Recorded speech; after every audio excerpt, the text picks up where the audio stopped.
Police প্রশাসন গিয়ে তাকে বাঁচিয়েছে, তাকে প্রোটেকশন দিয়েছে।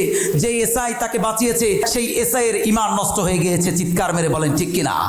ওয়া ইন্নাকা লাআলা খুলুকিন আযীম, মহান চরিত্রের উপরে প্রতিষ্ঠিত বিশ্বনবী বলেছেন কে?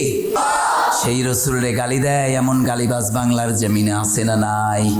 এই রিসেন্টলি আপনাদের পীরগঞ্জে এক হিন্দুর বাচ্চা বিশ্বনবীকে গালি দিয়েছে। যে রসুলকে গালি দেয় সে বাংলার জমিনে থাকার অধিকার রাখে না। চিৎকার মেরে বলেন ঠিক কিনা? যে আমার রসুলরে গালি দেয় সে পিতৃ পরিচয়হীন জারদ সন্তান। চিল্লায় বলেন ঠিক কিনা? যে রসুলরে গালি দিবে সে বাংলার জমিনে থাকতে পারবে না। এলাকার মানুষ তার উপরে ফুঁসে উঠেছে। পুলিশ প্রশাসন গিয়ে তাকে বাঁচিয়েছে, তাকে প্রোটেকশন দিয়েছে। যে এসআই তাকে বাঁচিয়েছে সেই এসআই এর ঈমান নষ্ট হয়ে গিয়েছে। চিৎকার মেরে বলেন ঠিক কিনা? বিশ্বনবীর ব্যাপারে আল্লাহ বলেছেন ওয়া ইন্নাকা লাআলা খুলুকিন আযীম।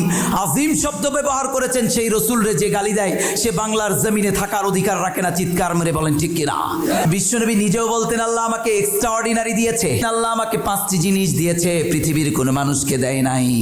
রসুল বলতেন নুসিরতু বির-রুবি ওয়া মাসিরাতা শাহর, আমার ব্যাপারে কাফেরদের হৃদয়ে এত ভয় দিয়েছে, কাফেররা আমার কথা শোনা মাত্রই সবার মধ্যে ধুকধুকানি এসে যেত, সবাই কাঁপতে শুরু করতো।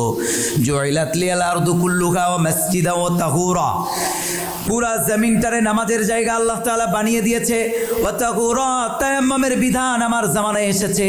ওয়া উতিতু আশ-শাফাআত, কিয়ামতের ময়দানে শাফায়াত করবেন মুহাম্মদ সাল্লাল্লাহু, বিশ্বনবী শাফায়াত করবেন। সর্বশেষ ওয়া কানান নাবিয়্যু ইউবাসু ইলা কওমিহি খাসা, পুরা পৃথিবীর জন্য নবী করে বিশ্বনবীরে পাঠিয়েছেন কে?